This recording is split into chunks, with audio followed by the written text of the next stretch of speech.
As I look back on my life, I think of all the things that has happened to me and what God has done in my life. And my first recollection of asking questions was when I was 8 years old. My dad woke me up one morning and he said to me, I have to talk to you before I go to work. You're not going to school today.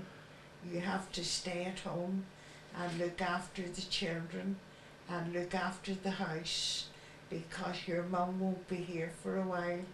She's gone away to have another baby and your grandma will be round this afternoon to help you, and I'll be back at night to help you get the kids to bed.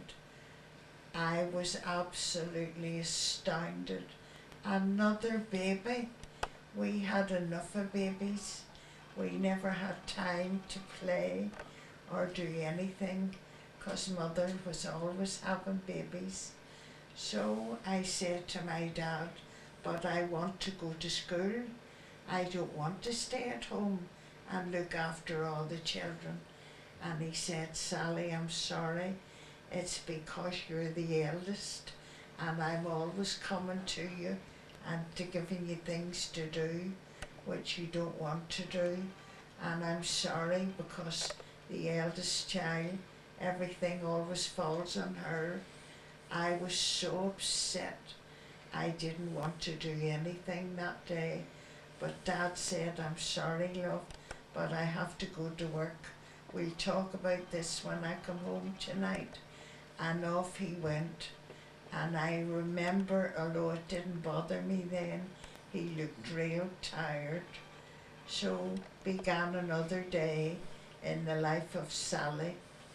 So I went on that day as usual, got the brothers and sisters all ready for school and sent them off, and in the afternoon my grandmother came to help with the housework, and at night time Dad came home tired, making a meal for us all, and he always got us down on our knees and we prayed before we went to bed. And I want to say at this stage that I thank God for a godly father, because it says in the Bible, if you train up a child in the way that he should go, when he's old he will not depart from it. And from that early age, that is what happened to me. And I was looking after my brothers and sisters while my mother went in to have her 5th baby. She came back from hospital and she wasn't very well, and we had to get into a routine of 5 children instead of 4. So my mother was trying to gather her household together, and my father was trying to cope with another baby, and my grandmother was in and out trying to help, and everything seemed to settle down then for a while with 5 children instead of 4. I was the eldest, and then I had my next sister, and no, my next brother, and then another sister, and then another sister, and then the baby who was Harry, who had just been born. So life went on, and Dad, it was a mixture of going to church, going out to play when you got time, but I always found I drew the short straw in going out to play because I was the eldest, and I always had to take somebody in the pram to look after them while I was playing, and I got to resent this an awful lot. And I used to wonder and ask myself questions. Why do we have such a big family? Why can you not stop having families? Why do we not just have 2 children? Why was I the eldest and I had so many whys and wherefores?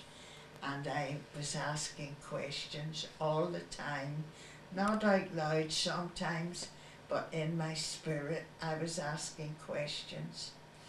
And I wanted to know why that all around us, everybody nearly had big families, and I wanted to know why, that we were short of everything. And I asked my dad so many questions, but he always told me that God was the one who was in charge of our lives and that he would sort it all out. And I believed that my dad was right, although I couldn't understand it, and I wanted to know why, and I wanted to know wherefore.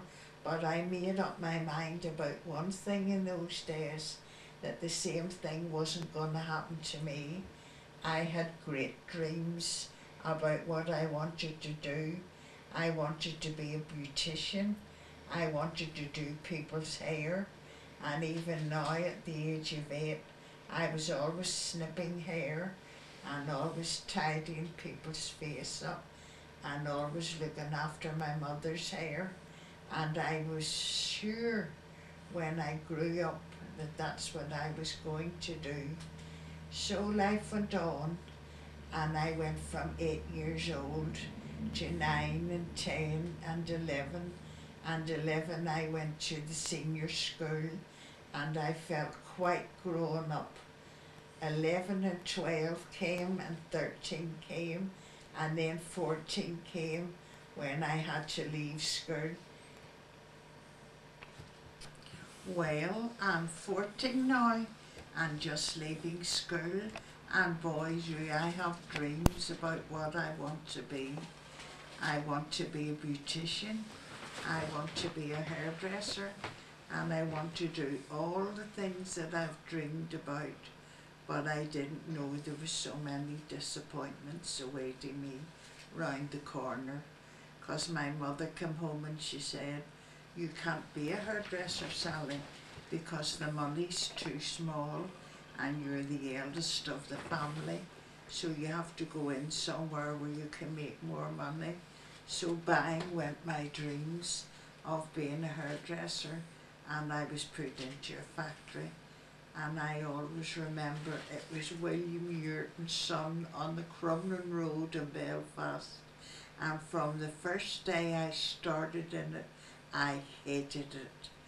I hated the noise, I hated wearing an overall, and I hated all the things that go with factory life. And I yearned to be out of it and working anywhere else but that factory.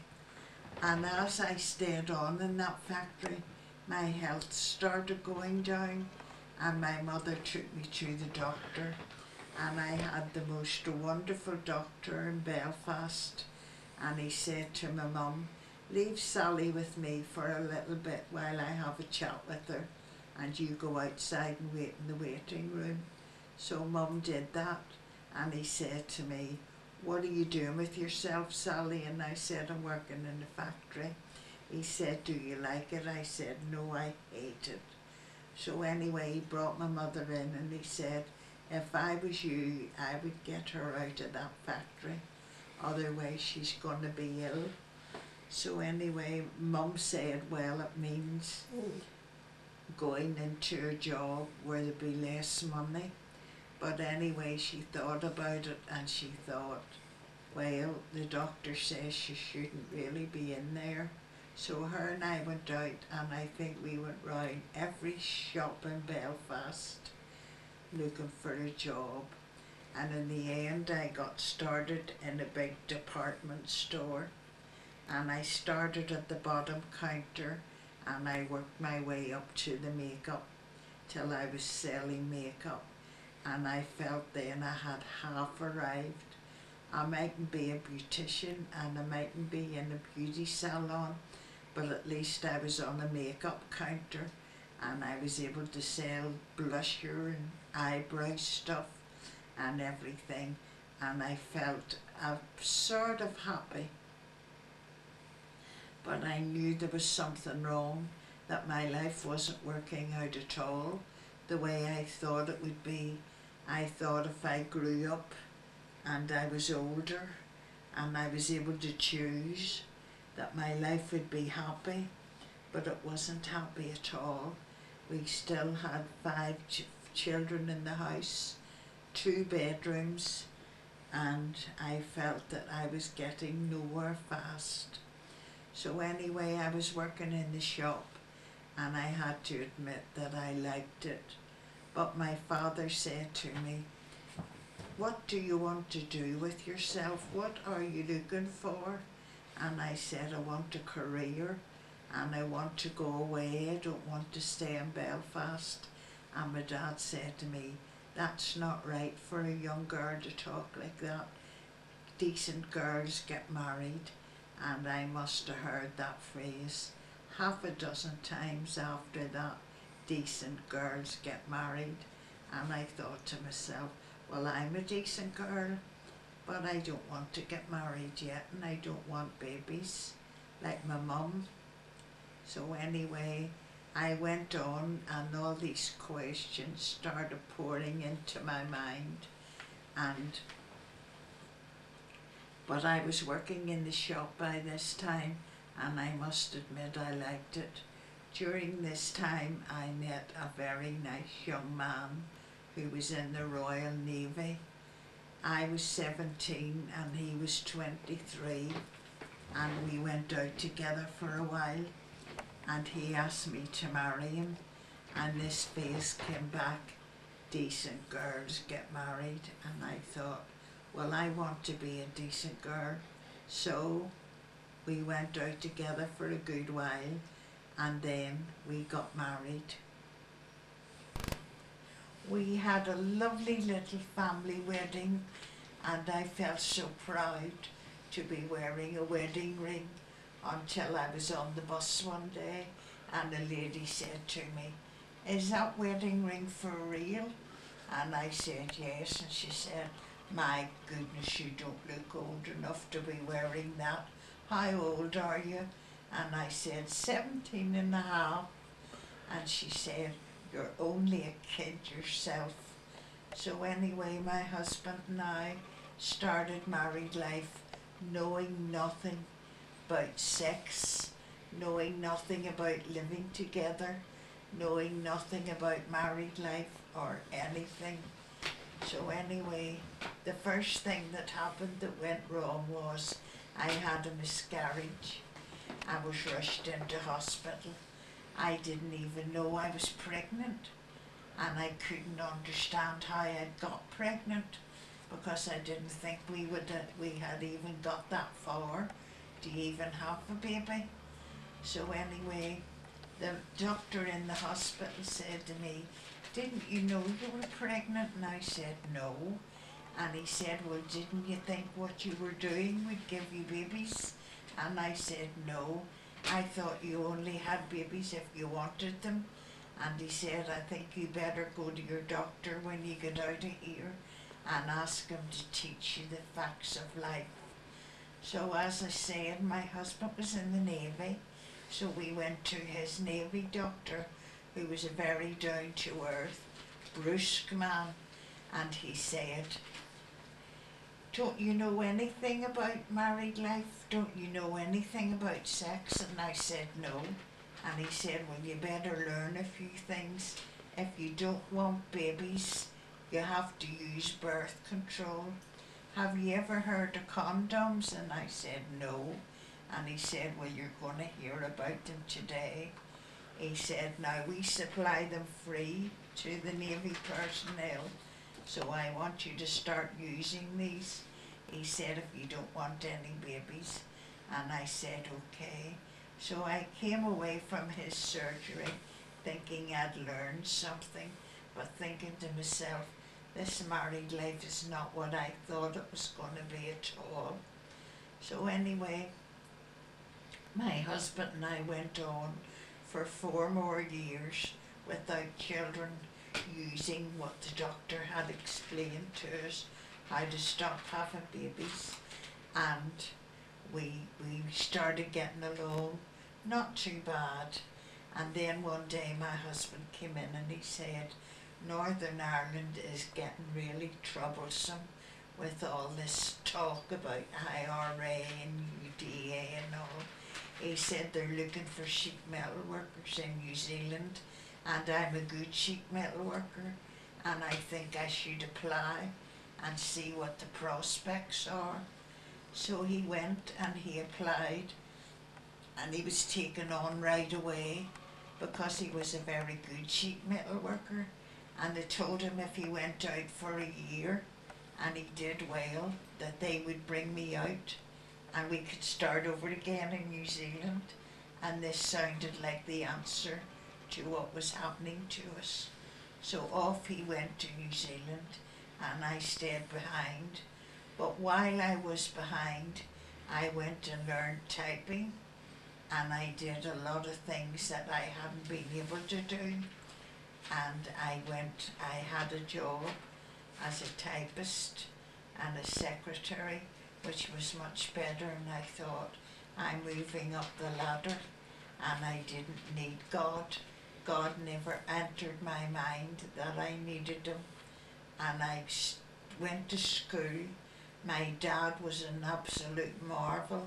He looked after my daughter Shirley every time I had to go anywhere, and they had just opened a private beauty school in Belfast, but I didn't have the money to go to it. But it kept the thought at the back of my mind that someday maybe I might be able to go. So anyway, I kept on, and Shirley was growing up. Shirley's my daughter, and she passed her 11 plus, and we got her into a grammar school, a good grammar school, a lot different from the school I went to. This school was down at White Abbey facing the beach, and it was beautiful, and she started in there, and she started to learn French and lots of things that I never done at school. And I thought we were really doing well for a one-parent family, which we were now. My husband was carrying on in New Zealand, and he was building up a good job as a sheet metal worker, and he was sending me money home every month. And then one day I got a letter saying, sorry, I won't be sending for you. I've met someone else and we have had a child, so I'll not be bringing you out, but I'll try and send you some money, but I don't know how long I'll be able to send it to you for, and I hope you can manage all right, because Shirley has passed her 11 plus and you seem to be doing very well. So I took this and I thought, well, I'll have to do all the things now that I wanted to do, but I'm going to have to do them on my own. But I still didn't want God in my life. My father was an absolute marvel during this time. He helped me with Shirley. He looked after her. He took her out when I was busy. And when I wanted to work in the evenings, he looked after her for me. And he still taught me that when it came bedtime, you got down on your knees and you prayed and you thanked God for the day. So anyway, I put up with this because I knew that my dad loved us and he was a lovely man. And then I thought to myself, well, I'm on my own now and I'm a one-parent family, so I'll have to get down to really sorting out what I'm going to do and how I'm going to manage financially. I decided that I needed another job, and I still had this yearning to go to beauty school. And then my young brother joined the Merchant Navy, and he was coming home with big payoffs from a ship. So he came in one day and he said, Sally, do you still want to go to beauty school? And I said, oh yes. He said, well, go and book in and I'll pay for it for you, and you go ahead and do your beauty course.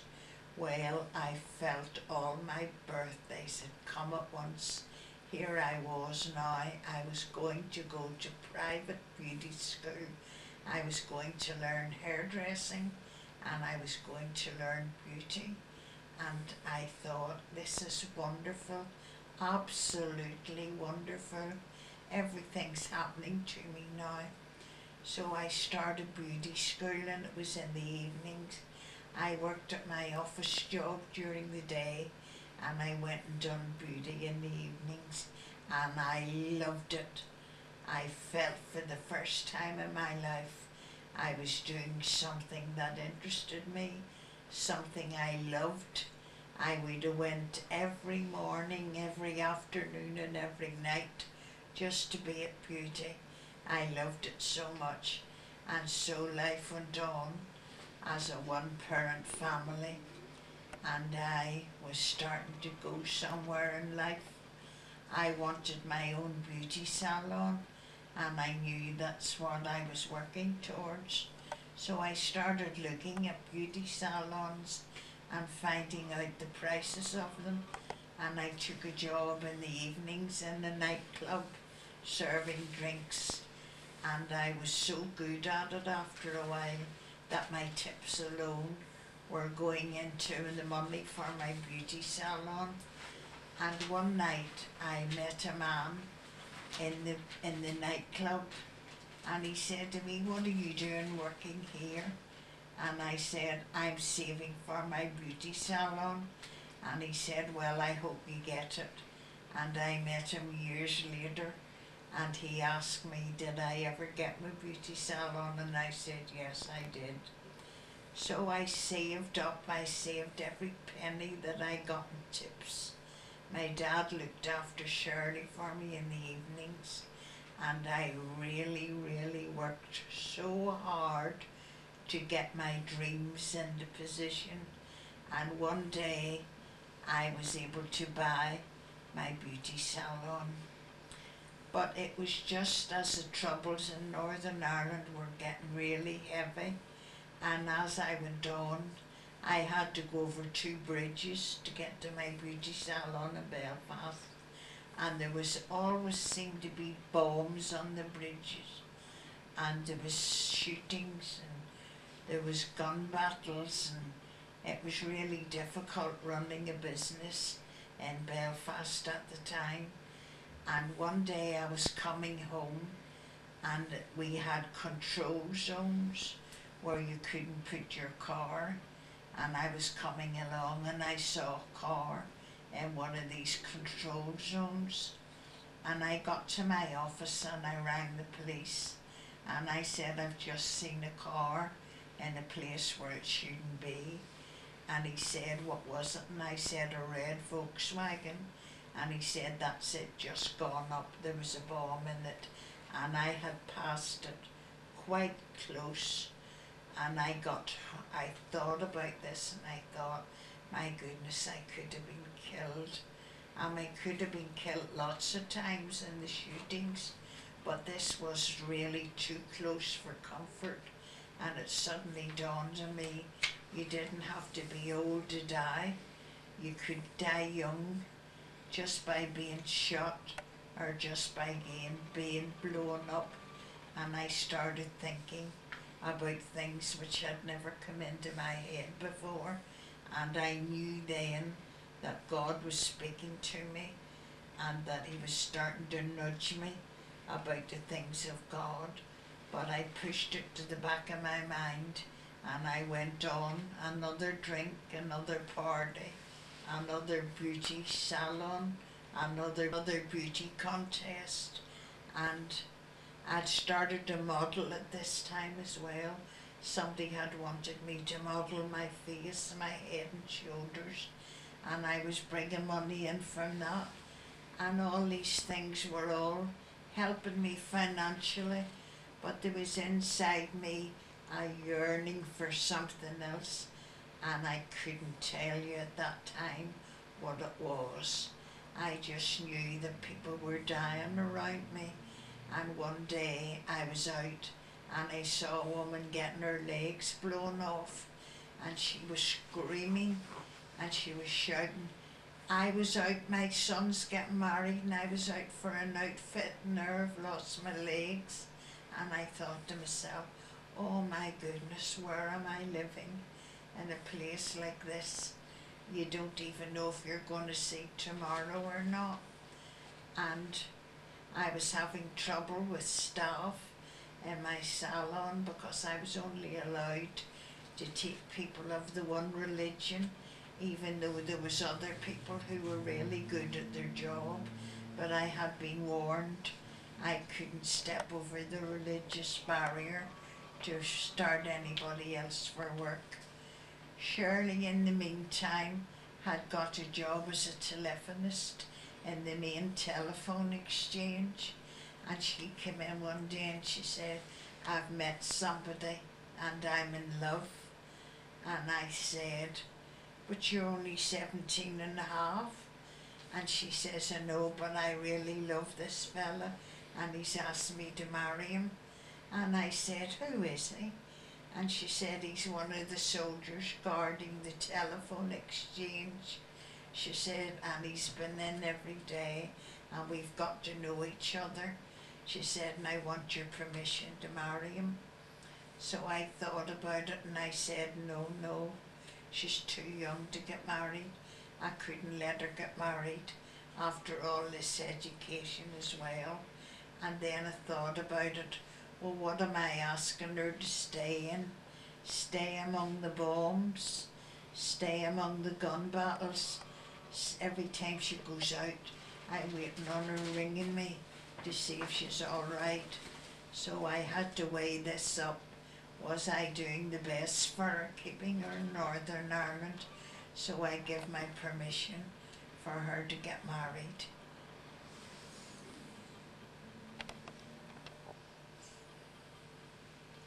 So my daughter had a beautiful white wedding, and off she went to Germany with her young husband, and I was left behind in Belfast as a one parent on her own.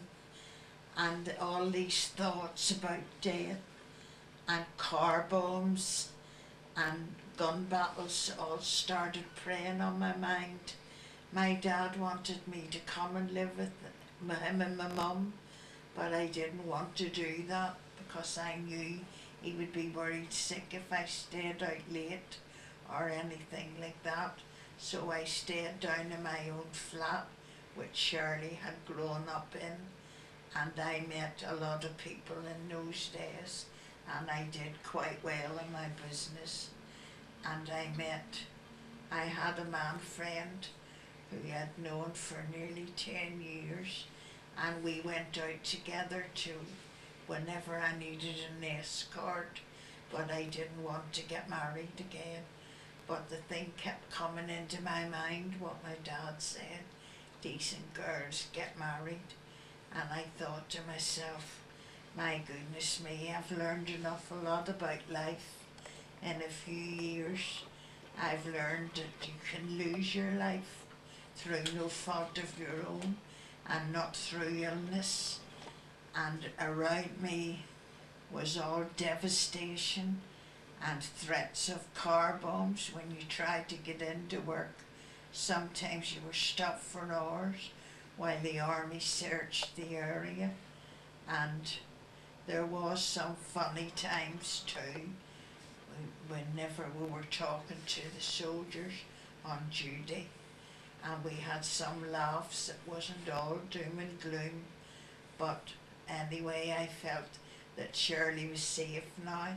She was off in Germany and she seemed to be quite happy with her new husband. And I felt real at peace that she was okay and everything for her had worked out fine. I went out to Germany a couple of times to see her, and we had a lovely time together, and I went on in my jobs and my beauty salon, and then my beauty salon got really rough because there was gun battles around it all the time. And I decided it was too heavy getting back and forward over the bridge with the bombs on it all the time. So I decided to sell my beauty salon